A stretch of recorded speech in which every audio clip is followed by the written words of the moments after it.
Alright, I think I got you all set up, ready to go for when you move. Got your laptop, got your webcam. Uh, I connected all your accounts to Ultraranger stuff related. So, yeah, we can still do Ultraranger. Oh, good. That's great. That wasn't the reason you were moving, were you? No, totally not.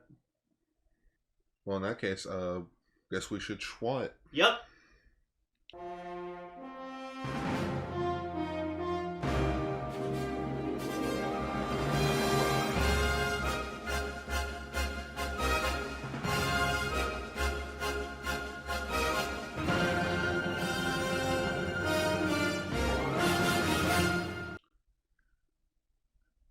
Greetings, everyone's, and welcome to another episode of Ultraranger, the podcast where we talk about Ultraman's past, present, future, Godzilla, and all kaiju in between. As always, I am your host, Ultragar. I'm your co-host, Ultralane. Yes. This will be my last recording of Ultraranger in this house. For now.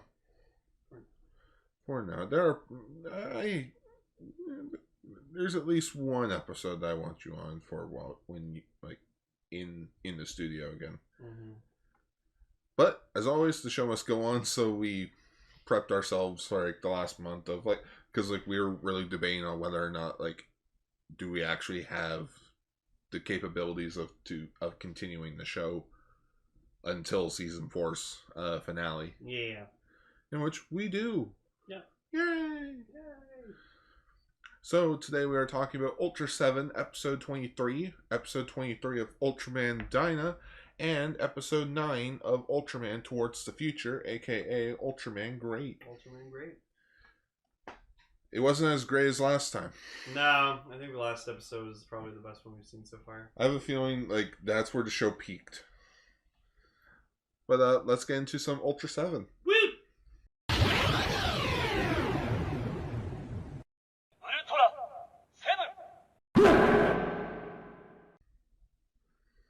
Episode 23, The Search for Tomorrow. You mean literally or figuratively? Literally. Well, I think it's that way. Oh. Or if we stay right here, tomorrow will come to us. Yep.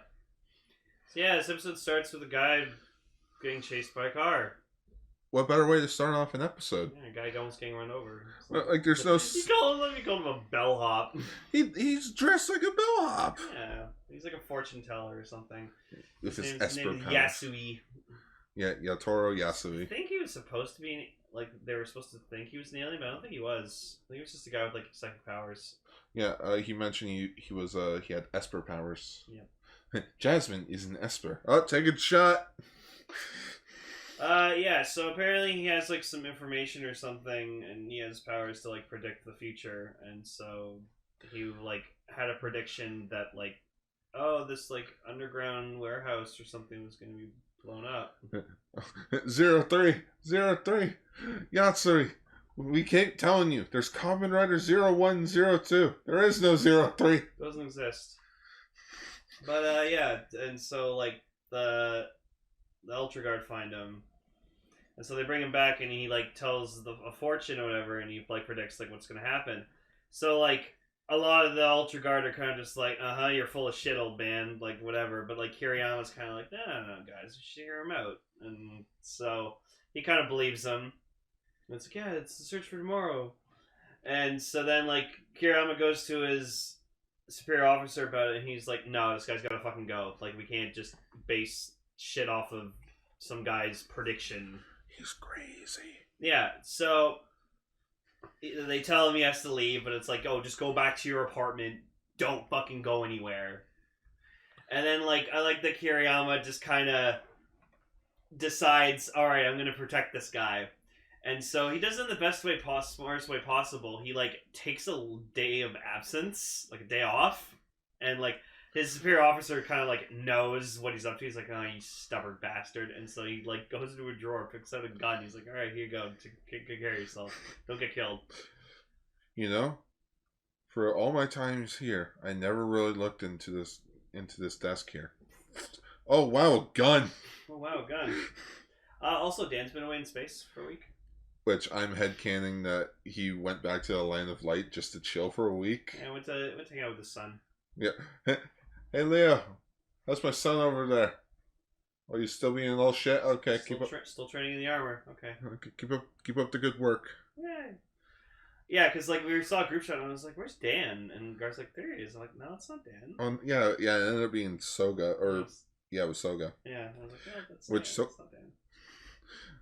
Sort of has the same hairstyle as him, but I noticed Soga is like a bit more bulkier than he is. But yeah, so like Dan gets assessed on the situation, in which he kind of just goes like aliens. He's like aliens. I know what's going on. So he goes off to look for Kiriyama, but like Yasui gets like attacked and captured, and like Kiriyama tried to like help him, but he ended up getting injured for his arm. I just love how Kiriyama's walking around. He's like, I have to search for tomorrow. What does it mean? Today. So the aliens of the episode are the alien shadows, who, if you watched Ultraman G'd, it's the same race that Zena is related to. Yeah, they're pretty scary. Yeah, which it's like the typical thing that like you saw in like old cartoons where like the character would be like paranoid and he'd be seeing like ghosts or like the figure of the same person. So he goes to sleep like, Leia, are you alright? Oh my god, Mister, there's aliens attacking me. He turns around, it's the alien again. Ah! Goes to a taxi. How did you get out of here? Oh, what's wrong, sir? Oh, yeah, you chased by aliens. Ah! And like the taxi turns into the giant truck that was like chasing him before. And so yeah, so they capture him and they bring him to like their saucer, and then like they're trying to like probe him for information because he can predict the future. Yeah, so like he's like, oh, I don't know about your guys' plan to blow up the weapons development base of TBC. Wait, what'd you say? Nothing. Shit. You mean the TDF? Yeah, TDF. Shit. Yeah, the TDF eventually became the TPC. No. We know that you have information on the TPC. That's TDF. Damn it! Why did I say that? And yeah, so then like they're torturing him, and it's like really sad. Like it's like, oh, this poor guy's like not doing anything wrong. So then like Dan almost fucking blows his cover because it's like he senses something like happening, and so it's like, oh, what's wrong? And it's like, I sense someone, and it's like, no, you should have said I heard something. Well, you could sense things. It's not that you can sense shit. Like, because humans can't sense things; they just have like intuition. So it's just a feeling. So I feel like you should be like, I felt something. And so yeah, so like the explosion happens, the weapons development base is blown up or whatever like that, unfortunately. Yeah. Which I gotta say, earlier when they're like looking around trying to find bombs or anything around the building, we get a cool little shot of like they're filmed across the wall, and then for the visual effect shot, they took that footage and put it with like a miniature set. Yeah. So I gotta say that that's some creative work. Probably done by the visual effects artist here, Toru Matoba, or Noagase Samaji. Mm-hmm. So Dan, he turns into Ultraseven, and like, you know, they're infiltrating like the base or saucer of these aliens, and like they we give up. Okay. Go poison monster. Go kaiju. Yeah. Yeah, so we get Gabura.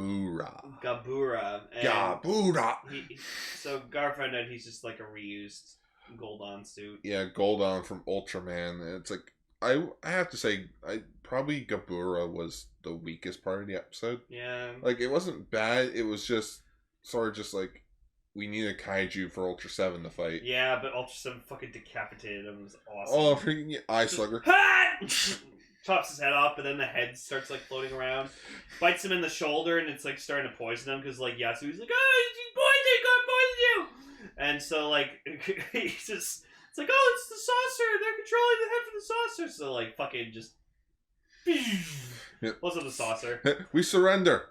Go kaiju. Decapitate it. Alright, we surrendered this time. Alright, we surrender this time. Here's Yasui.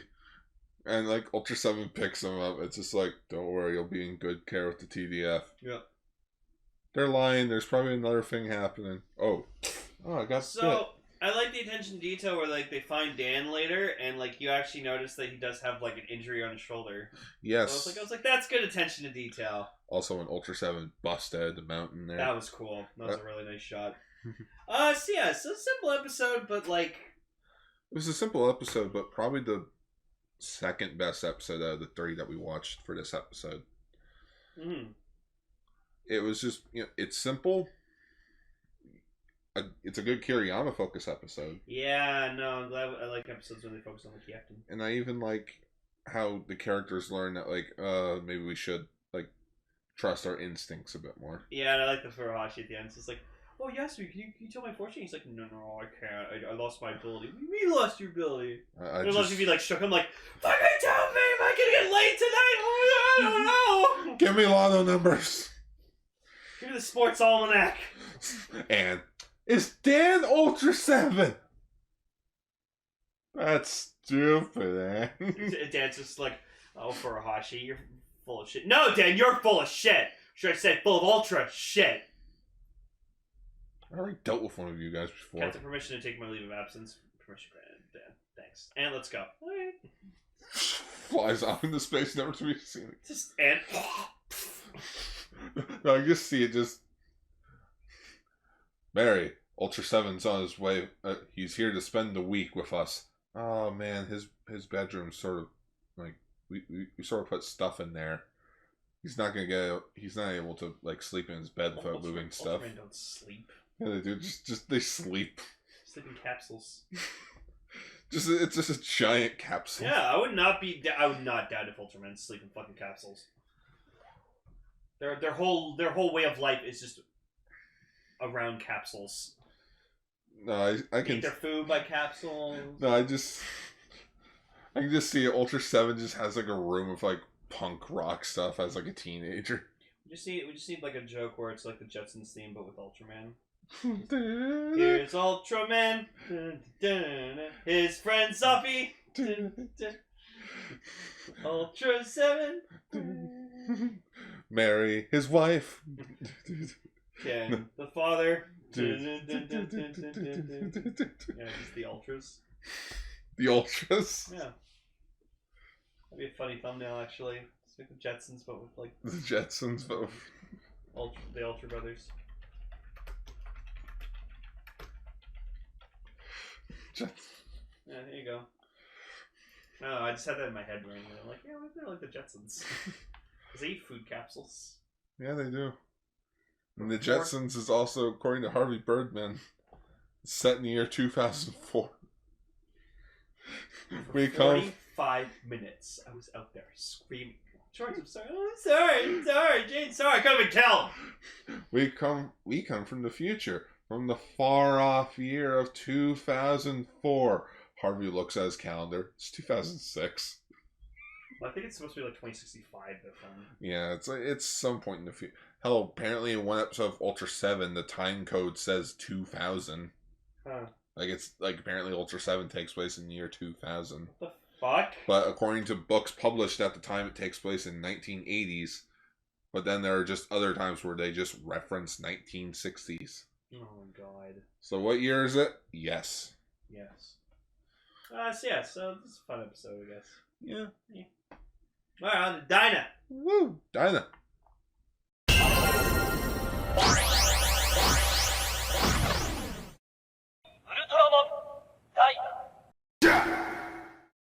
So, episode 23, Dream Fortress. This, I would have to say, was the best episode out of the 3. It was a Coda-focused episode. Yeah, Coda got more focus. He's a friend whose dream was to ride a submarine, and then he all got around the really world injured playing rugby, and that's why you don't play sports, kids. that's why I don't play physical fucking sports. But who is his friend played by? Oh my god! So just out of curiosity, I looked up who played his friend. Fujikura. He doesn't have a last name. He's just known as Fujikura. Yeah. He's played by Kirichi Wada. Also known as Ryu Ranger from Gosei Sentai Dyranger. Yeah, he's the Red Dyranger. What is with Ultraman Dyna and getting Red Ranger actors back? I swear if there's one more in this show... Geki was in it, right? No, it was Goro. Oh right. Red. Oh right. It was Goro. You know, he was the alien that tricked Mai. Yeah. Just, I swear, if more aliens, or if more Red Ranger actors start to show up, it would just. I'm gonna be astonished. So we're introduced to like probably like an underwater base that like the TPC made. Yes, Triton J12. Yeah, so like Koda's friend made like it was his second dream. He like designed the concept of the base, and then they built it and they put him in charge of it. Then died. Yeah, so like he goes to visit them, and like he's like, "Oh, remember old times? Like remember what you used to tell me back in like school, whatever, like, academy?" And it's like, "Yep, when there's a will, Dreams will come true. dreams will come true." And they're like, "Haha." So then like Koda goes back to the fucking Super Gut space. All of a sudden, he like runs to the command center, and like he's like, "Yeah, I got attacked." Only 2 survivors. Well, yeah, because like one of the domes blew up. Yeah. And, like only 2 survivors survived in the dome explosion, and so yeah, I didn't realize his friend was dead. I thought they were just kind of leaving it up in the air. Oh, he might be alive if you like go there. You might find him. So I was just like waiting the whole time. I'm like, wait. So like when they ended up rescuing people, they only found like 2 people, and I was like, wait, that was it? And like Gar's like, Lane, his friend's dead. I was like, oh. Everyone aside from those 2 people are dead. I was like, fuck, yeah, because like the residential area got like blown up, and that's where like a majority of the people were in the base. So yeah, so that sucked. So like Koda was really upset because he was like, I was just there. I was just there seeing them. Yeah, and so our kaiju of this episode is the deep sea dragon Deepless. Or is it D plus? I think it, yeah, the kaiju is D plus. What's its counterpart called? Air negative? No, air minus. A plus. Air minus. Yeah. But yeah, he was like this cool like snake kaiju, and he had like a big giant third eye on top of his head. He sort of reminded me of those fish with the lights on the. The anglerfish. Yeah, the anglerfish. Yeah, those things are scary. If you see them like deep underwater, that's all you see is like the light, and then like when they come up to your face, they're just like, "Arr!" Yeah, like, look up a video of like an anglerfish like underwater. It's fucking terrifying. No thanks, I've seen Finding Nemo. So, oh yeah, we got introduced to another new vehicle for Super Guts, the Guts Marine, which it's kind of cute. It looks like a frog. It looks like a frog, like in the during a jump. Yeah, it's just like. Whoop. And so yeah, so Koda, Rio, and Asuka, sorry, go down.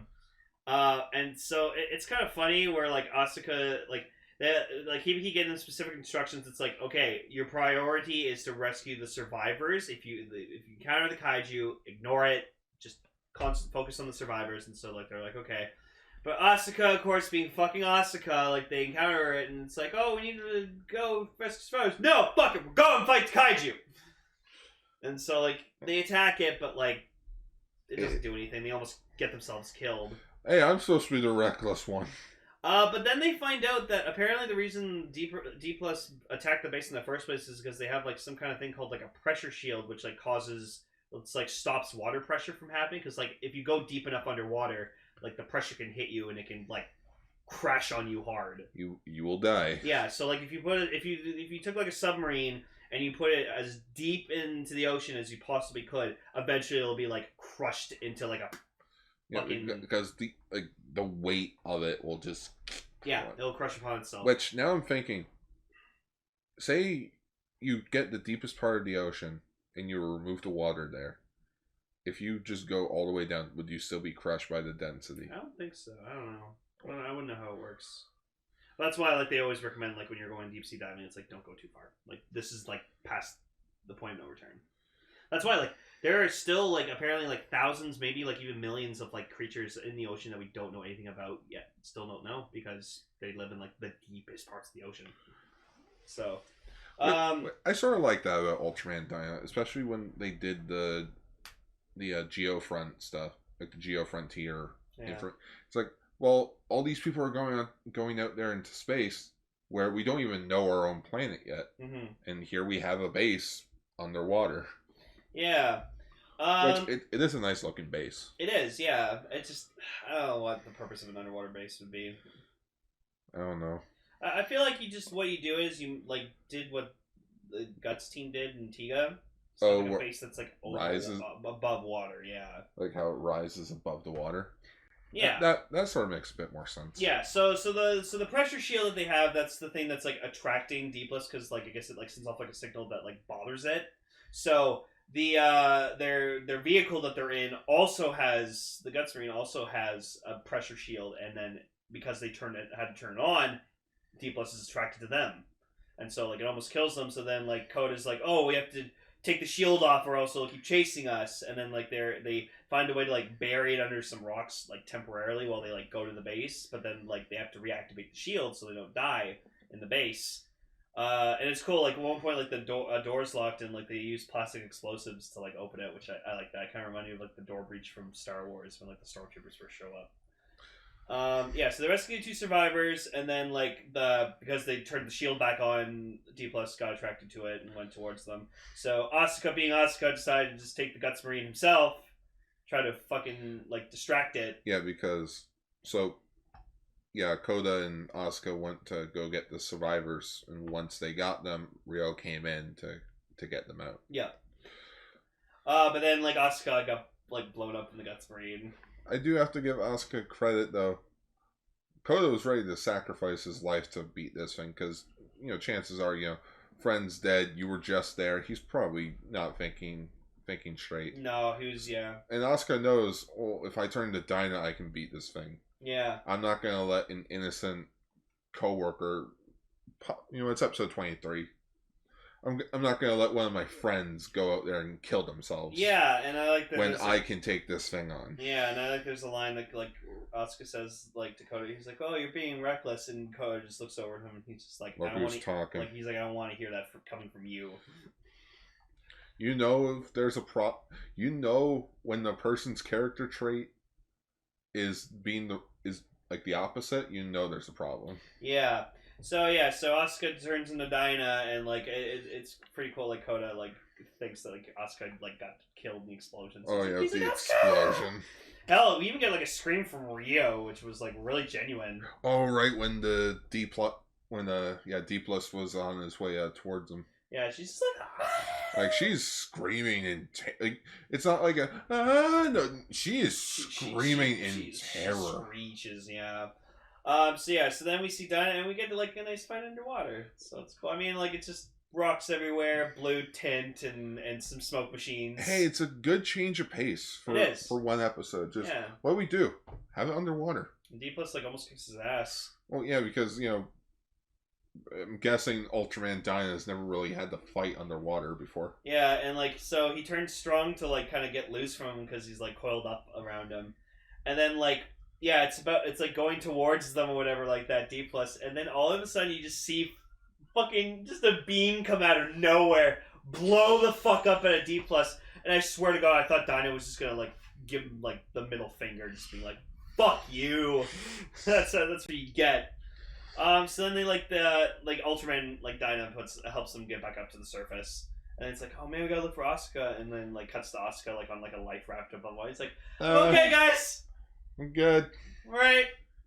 Just Dakota like, Asuka, you son of a bitch. You're immortal.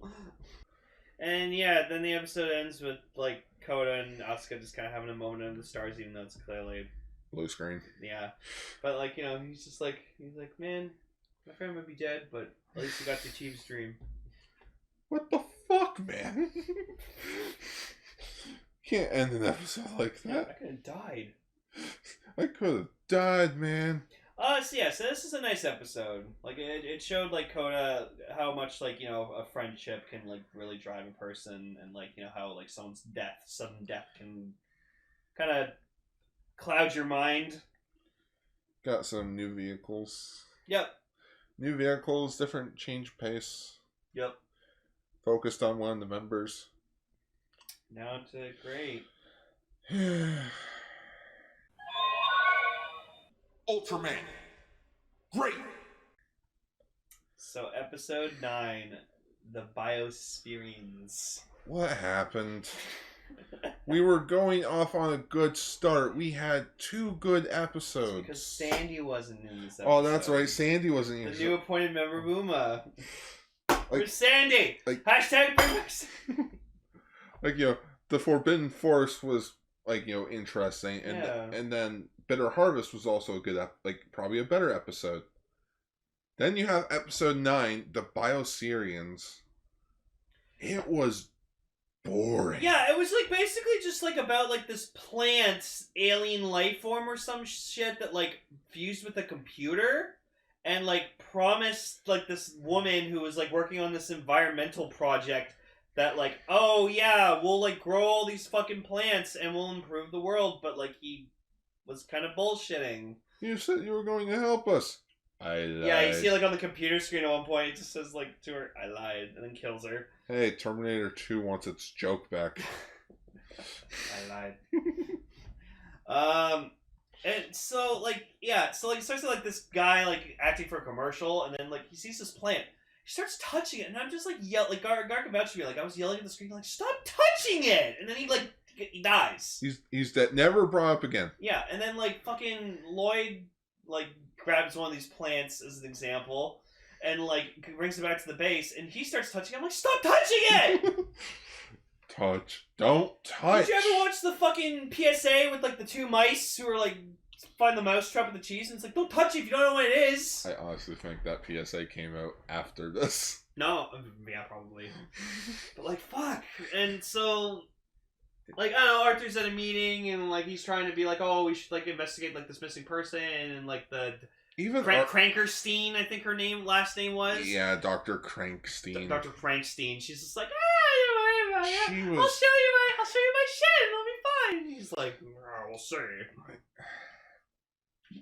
Jack was barely involved in it. Jack, I honestly feel like he called it, like, freaking, he phoned it in this episode. Also, Jean's actor, we found out she played fucking Robin Swallows from Spy Who Shagged Me. Yeah, Austin Powers too, the Spy Who Shagged Me. Yeah, this is the one who's like, here's the machine gun! Apparently she's also in the movie My Fat Greek Wedding. Oh, My Big Fat Greek Wedding? Yeah. Yeah, so like I saw her and I was like, that's Robin Swallows. Maiden name Spitz. I love that movie. Yeah, apparently outside of like the 5 of them, she's the only one that like got a career. Not really a career, but like went on to do like small bits in movies. Also, like they had these like for like bodyguards, they had like these guys in like really tight like exercise clothing, and one of the guys you could clearly see his dick bulging through his shorts. It was fucking gross. It wasn't even shorts. He was wearing like a unitard. Yeah, it was like a unitard, like one of the, like when you see like those '80s like fucking workout videos, like jazzercising videos. Yeah, like they were wearing those type of outfits, and like they had like guns, and they're just like. And then like you're supposed to feel sorry for them because it's like, oh, we've adapted here so much, we can't live on the outside world. We never see them afterwards, so they're probably fucking dead. Yeah, and just. It was boring. Yeah, and so like they should have like the kaiju itself was cool. Oh, like it burst out of the fucking like pyramid of the building, which I fucking was happy. Oh yeah, the biosphere. Because they show like an outside shot of the pyramid, like the triangle building, and I was like, I hope the kaiju explodes out of that. You know what it is? He's Ultron. Oh, I've calculated how this plant can survive because this plant feels endangered. Fuck humans. And it's like, because Jack's talking to it, because it's like. Only people with high frequency can hear it. So, like, if you're a dog, you can hear it. Yeah. But Jack's like, oh, let me talk to it. And, like, again, Jack was just phony. I know we made fun of, like, Jack's acting, of course. Which he's not that bad. He's pretty interesting. But this episode, man, he was just... No. He probably saw his paycheck and was like, ah, fuck, I ain't acting today. Yeah, but like the kaiju was interesting because he was like a fusion of like a plant and a computer, so it was pretty cool. It was probably honestly the best kaiju in my opinion, the best one we've seen in the show. It just screams action figure. Yeah. So Jack turns into Ultra because he sneaks away from Arthur and Kim. Mm-hmm. And then just like the weirdest thing happened. So he starts like firing like lasers at the kaiju, like he's doing like finger guns, and no fucking joke, he like cocks his arms back with like the finger guns, and you actually hear like a like he cocks his finger guns, and I was like, hold on. So like Gar played it back again, and we heard it, and I'm just like, why? The show went there. And yeah, so he beats him. Beats him, and that's sort of just the end of the episode. Yeah, it like ends with like Lloyd like trying to like command during the fucking thing. Oh yeah, because Arthur snuck into the base, so that sort of made Lloyd the second in command. And then it just ends with Arthur just like, all right, like be ready for a debriefing. Cancel the Air Force. Yeah, cancel the Air Force. Get your feet off my desk. And like Lloyd's just sitting there like, the fuck did he know? And he's like looking up as if there was like a camera or something watching him, and it just freezes on him. Just even the food joke with Charlie in the episode, because I feel like that is a recurring thing. We're 9 episodes into it. We're not. I can't even say we're 9 episodes into the show because it's only 13 episodes. Yeah. Like, the food joke of the episode for Charlie is he has like a smoothie or a drink while checking out the biochemicals. Yeah, and then Arthur just grabs it with like tweezers. Yeah, with tweezers. Fuck off. Will you pay attention to us? Yeah. This thing's learning. It's growing fast. It's too much oxygen. It's gonna kill us. If you want to see a better bioplant episode or movie, just go check out Godzilla vs. Biolante. Go watch The Happening. Go watch The Happening. Go watch the musical Barbershop of Horrors. Yeah, the Frank Oz version of Little Shop of Horrors. Yeah. I'm not so sure about the original. Fucking Beast Machines. Beast Machines is a better techno-organic story than this. And I don't like it. Like, I've made it clear on Castranger, I do not like Beast Machines. I find it to be like... I find it to be the Dragon Ball GT of Transformers. It's like, it did not need to happen. Loved when Phalos was just like... Oh. It's like, yeah, you hear this song all the time. So Ultraman Great, not that great. Kaiju was cool. I don't know why Ultraman Great had to cock his fingers like guns. That was weird. I can't believe he did that. I feel like that was... Like, I think that was an accident. Like, they added in for, like, temp music, but then it just got left in. No, I feel like someone was trying to be funny. Watch it. 2 nerds in the year 2021 is going to watch this episode that I edited in 1990, and they're going to hear the gun, the cocking sound. Cock. Damn it. So the Dyna episode was probably the best one because, like, again, when you focus on your characters, you're more engaged with the story. Yeah. So that's why Dyna was good because it was a good change of pace. Ultraseven was also good because it finally gave us another Kiriyama episode since I want to say episode 13. Yeah, with his friend. Yeah, with his friend in space. Yep.